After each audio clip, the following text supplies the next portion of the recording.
Now, when I first discovered trigger points, I found Claire Davies' book in 2002 when it had first come out. He was a piano tuner who had shoulder pain, and he was just a very unique guy. He got into looking at the Travell and Simons material, which they were the doctors who kind of developed trigger point therapy and wrote these very daunting medical textbooks. Well, he started realizing that there was something to this, and he wanted to really fix his own problems.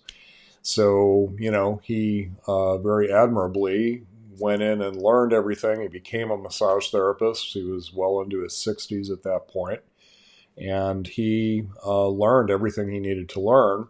And then he turned around and wrote a book. So he was quite a talented guy. Unfortunately, he passed away a few years ago.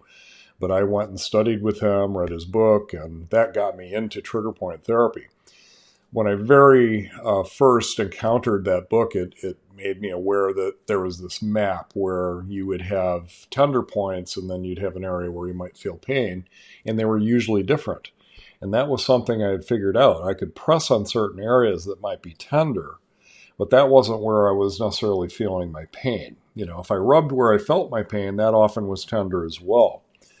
But sometimes what would happen is I'd find a tender spot, I would push on it, and then pain would occur. Like, I might push in the back of my shoulder and feel pain in the front of my shoulder.